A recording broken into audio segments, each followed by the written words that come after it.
Hey guys, it's Coach Ray from Flow Philippines. I know that a lot of people have been asking for a tutorial for sneaks, so here it is.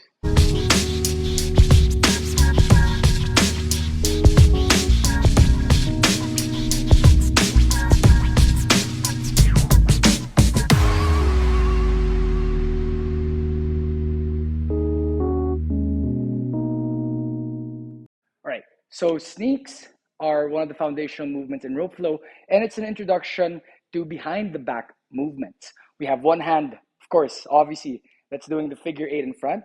Then we'll have another hand at the back doing the figure eight as well. So for today, we're going to focus first on the overhand sneak.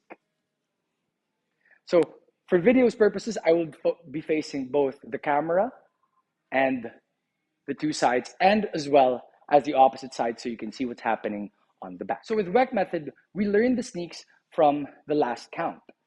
And we learn it, of course, with a 3-point sneak. The 3-point sneak will look like this. Overhand, 1, 2, 3. 1, 2, 3. 1, 2, 3. 1, 2, 3. All right. So check it out. What happens at the back? 1, 2, 3. 1, 2, 3. 1, 2, 3. 1, 2, 3. All right. Now, getting into the sneak, choosing whichever side you want to choose, dominant or non-dominant. Either way, whatever side you choose, please do practice the opposite side as well. When getting to the 3-point sneak, the important part, there are two things that you'd want to keep in mind: the entrance and the exit. For the exit, or we'll focus first on the exit, you'd want to already keep one hand behind your back. You'll notice that the thumb is facing up, and you can already bring your rope there. Now, making sure the rope is still in that U shape or an untangled position, you're going to shift your weight towards the side where your rope is, and you're going to swing your rope forward and back. From point number 3, or this is your point number 3, when the rope hits the downbeat, we're going to sneak, or we're going to bring the back hand, the sneaking hand, down, and as the rope comes up, we're going to bring it up and land the hand on the same side. And this is your point 1. So again, 1, 2, 3. All right, let's repeat that again.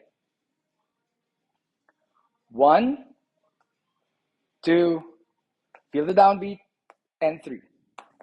Okay, so you'd want to be able to rotate that shoulder forward.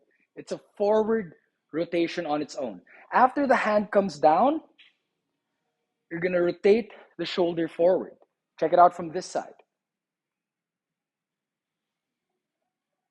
Notice how my thumb was still facing in.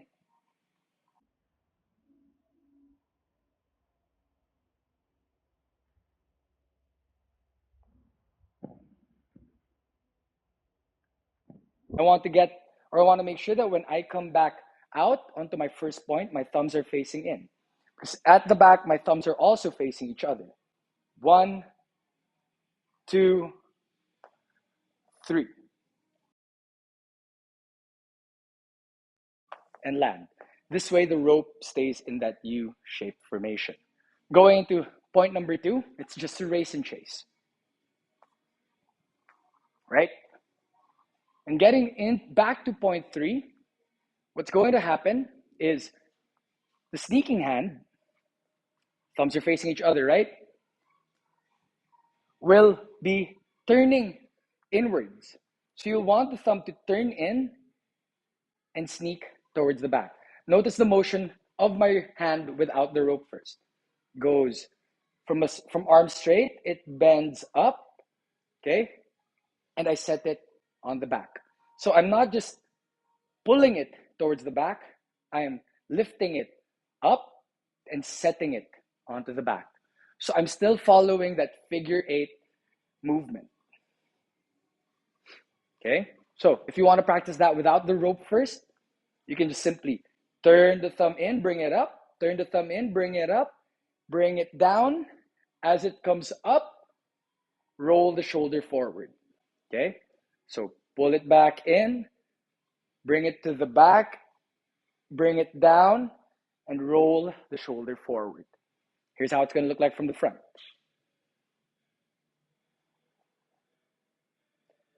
Okay, so at this point, I hope you notice what's happening on my sneaking shoulder, on the side of my, on the shoulder of my sneaking side. Notice how my chest opens up towards that side. Now, for those who do jump rope, I'm sure you already know how to do the EB. In jump rope, it's a lot of arms that we use here. The core is tight, of course.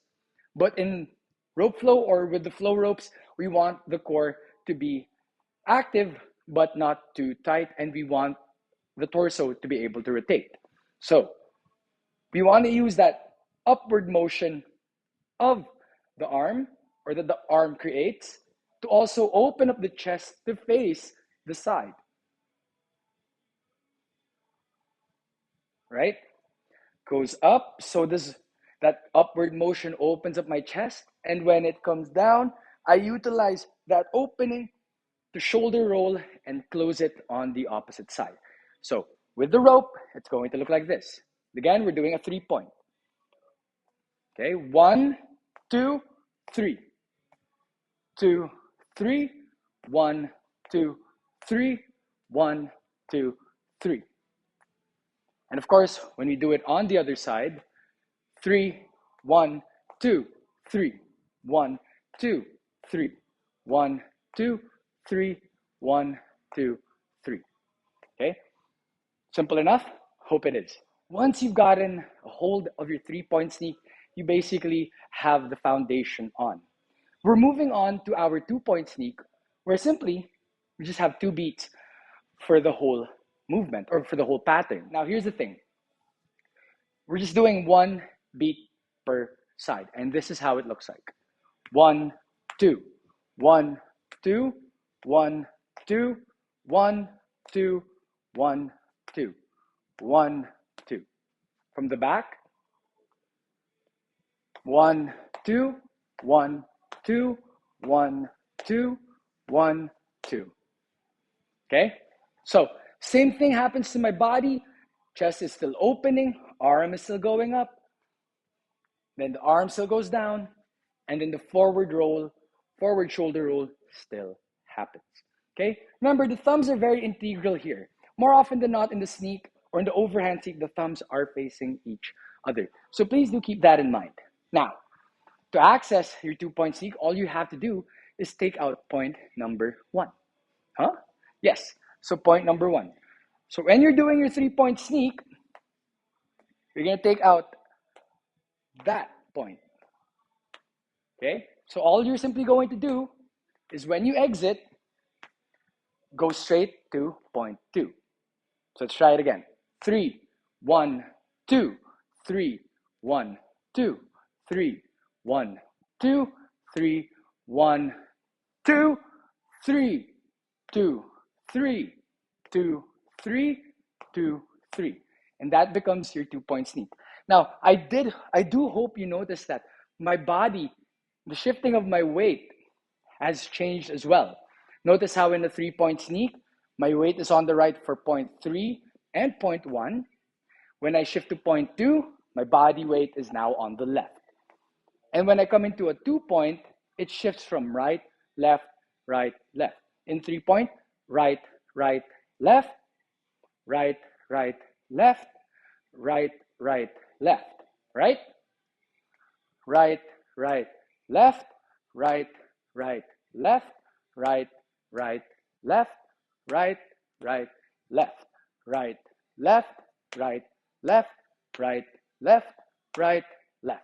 Once you've accessed your 2-point and you're more or less comfortable with it, now it's time to alternate. So you're alternating 2-point sneak, or your phoenix roll, as we like to call, is, or looks like this.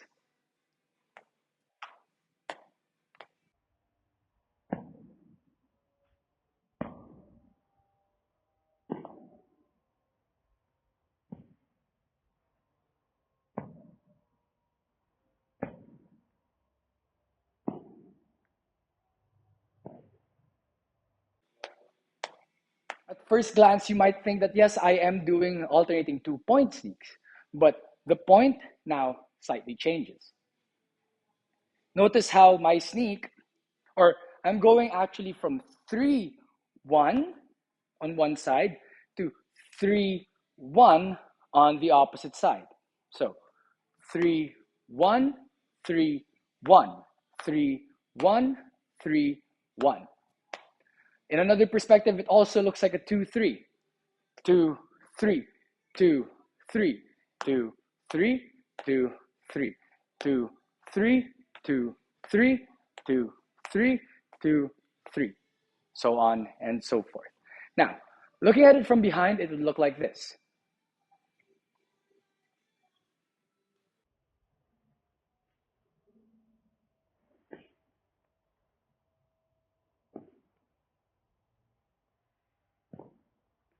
See, notice how my thumb is still turning inwards, and I'm still utilizing that lifting of the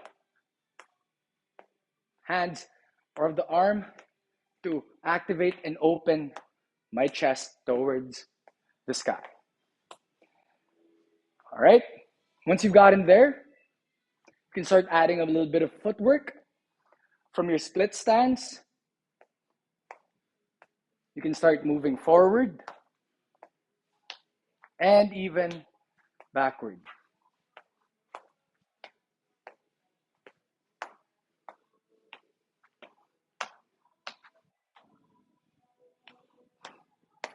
Take your time with your sneaks. The sneaks are more or less a bit trickier to master because now we have one side, one arm going to the back. Here's a common mistake that a lot of people might make when starting out their sneaks, is that the thumb turns out.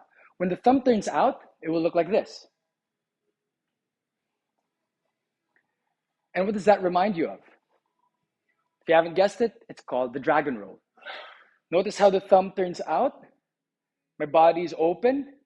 When I come back, I can actually do a dragon roll here.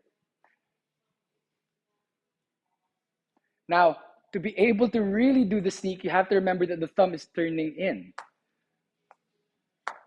right?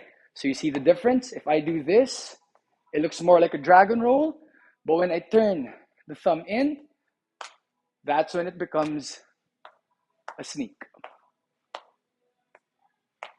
So I'll show it to you from the opposite direction. Notice how my right hand is opening up.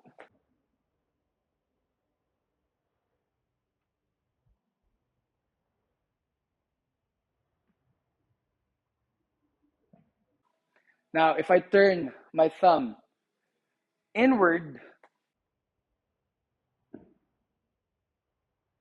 that's when it becomes a sneak.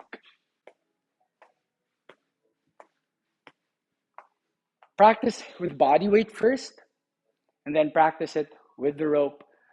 Somehow when we practice first with body weight, getting that thumb turning in, up, down, and getting that shoulder to roll forward will help us, or will help the body understand the movement much easier and sync the information to muscle memory much quicker. Okay? Now it's just a little bit of adjustment when we start using the rope. So either way, take your time with this. Good luck. And I always remember to have